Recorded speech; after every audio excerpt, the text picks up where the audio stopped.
What am I going to do? I only had one wife, and now she's dead.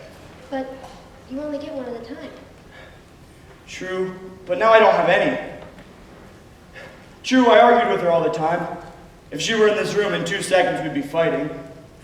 But still, I miss her. And what's worse, my daughter Lucinda is down in the dumps. I'm really worried for her health. That's why I called you all here. My niece, Lucrece, my neighbor, Amit, and you, my fellow merchants. Tell me how to cheer up my daughter. Fix up her room. Redecorate it tastefully. Better yet, buy her some jewels. Don't be silly. She's mooning over that chap Cletander. Marry them off. What a horrible idea. My cousin's too frail. Childbirth would kill her. Send her to a convent, uncle, if you want to save her life. Why, you scoundrels. Redu, you tell me to redecorate her room, and you're an upholsterer. Buy her jewels, Lapidaire, and what business are you in? Your lover is interested in my daughter. No wonder you tell me to marry her to Cletander. And you, my own flesh and blood, worst of all, you know I have no intention of letting my daughter marry anyone. But you'd think that if I send her to a convent, you'll have any chance of becoming my heir. You're all rascals and scavengers. Get out of my house! I'm baffled. How am I supposed to help my poor child?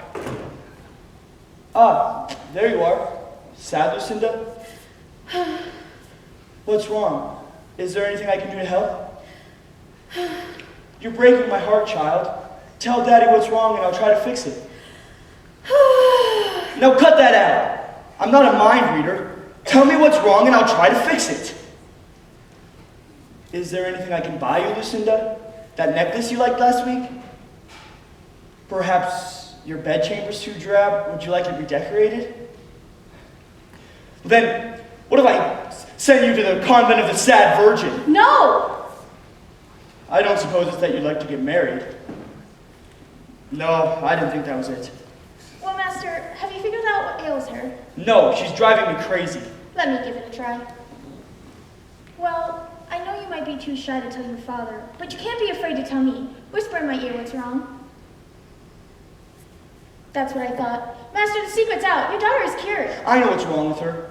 She's an ungrateful wench. Daddy! Nothing I do is good enough for her. But Let her Master- act stubborn then. But Master, all she wants is a man. All she wants is to worry me to death. All she wants is a man. I'm very angry at her. All she wants is a man. Extremely upset. A man! Even if she changes her mind and decides to tell me what's wrong, I positively refuse to listen. A man! A man! A man! Save your breath. You know, there's no telling my father about my married Cletander. Well, he is a stranger. With the most eloquent eyes.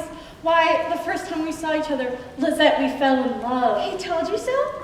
We've never spoken a word. Then how could you possibly? Because he asked for my hand in marriage, only Daddy told him no. See why I'm upset? Yes, but it's okay. I'm going to help you. How? There's no talking to my father. Leave him to me. I'll handle him.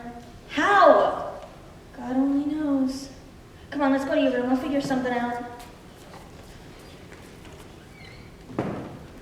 I've worked too hard all my life making a fortune and raising a daughter to hand them both off to the first clown that asks for them. Sometimes it's smart to play dumb. Oh, tragedy! Oh, horror! What's wrong? My poor master! What happened to Lucinda? Unhappiest of fathers! What's wrong? Sorrow, sorrow! What's wrong? Calamity, calamity! What's wrong? Disaster, disaster! What in the holy hell is wrong? Master, your daughter, overcome by grief, ran to her room and went to the window. You know the one I mean, the one high above the river? No! Yes! My father's angry at me, she said. I'm too wicked to live. And she threw herself Into the river? onto her bed. She began to cry. Her piteous tears stopped. Her face turned white. Her broken heart stopped beating. Lucinda is dead? I shook her hard and brought her back to life. But if we don't help her soon, she won't make it long. Send for a doctor immediately. I already thought of that. One is not enough. Send for as many as you can. Help! Is there a doctor in the house? Help! This is going to be harder than I thought. Walk this way, gentlemen. 4 doctors? Why 4 doctors? 4 times the chance of saving my daughter's life. 4 times the chance of killing her. Doctors don't kill people. Wait and see. Oh, be still, you foolish girl. Well, doctors, have you figured out what's wrong with my daughter? We've examined the patient. She's absolutely foul. My daughter? Foul? Her system's foul. She's as sick as a dog. Oh, dear. My colleagues and I must hold a consultation.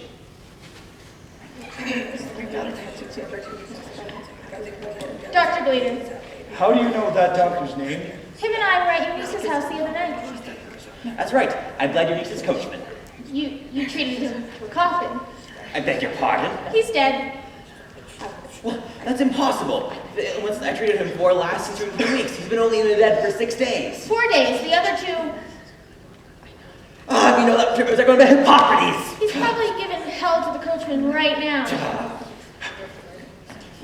That's enough sauce, Lizette. Go tend to your mistress. We'll give you privacy to consult. Oh, I almost forgot.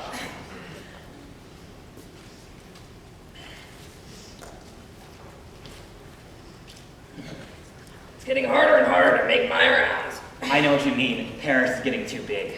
I've got a horse, that's how I get around. A horse? Ugh. I use a mule. It's amazing how far it can carry me in a day. My horse can go just as far, twice as fast. Possibly. But what do you think of the brouhaha between Dr. Thunderhoney and Dr. Blight? The whole faculty's taking sides. I support Dr. Blight. As do I. Dr. Thunderhoney had no right challenging a colleague with the seniority. He was right, though. So what? Dr. Blight was a physician of record. His treatment may have killed the patient, but that's besides the point. It's a matter of professional courtesy. Gentlemen, my daughter's fading fast. What do you recommend? I defer to you, Dr. Lascast. No, after you. After you, sir. After you. Perhaps Dr. Mumble or Dr. Blabber would like to speak on the matter? Would somebody please say something? We have to communicate. One at a time. Your daughter's blood is too hot. We have to bleed her. No, she's got bad things inside of her. How do we get them out? We have to make her throw up. If you do that, she'll be dead by tomorrow morning. If you don't, she won't make it in the morning.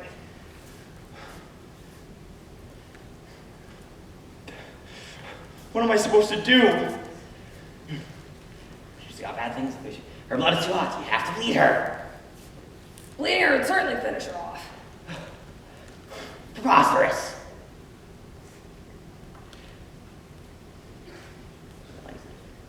I don't have to sit here and take this. I gave you my advice. Induce vomiting.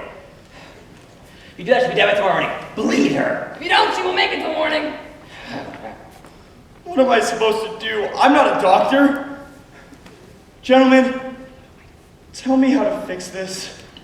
Well, since you've asked me, and you are asking me, it's my considered opinion, in cases like this, you should proceed cautiously, carefully. Never do anything in haste. That's how to avoid making fatal mistakes. Do you agree with this? Absolutely. You've got to be very careful. Make one false move and it's by patient. You've got to think this over very careful. I get the message. Well, since you've asked me, it's my considered opinion that your daughter's condition is chronic. And if you don't do anything about it, dangerous. Well, then what am I supposed to do? Well, in my opinion, we've got to loosen her up. How do we do that? Give her an Enema? an Emetic? emulsion in a little Syringe? syrup. I agree with Dr. Blabber's treatment, but do understand, your daughter still might die. But at least you know you did everything you could for her. Well, since you've given me your opinion, it's my considered opinion that you should both go to hell. How do you like that? Their advice isn't worth beans, and I paid good money for it. I'm a curator of skills, I can cure you of your ills with my inexpensive pills. They are priceless, I can cure you in a doubt of the vapors comfort gum. So just haul your money out, buy a Paxer bag or bottle. I'll buy whatever you have. One of everything.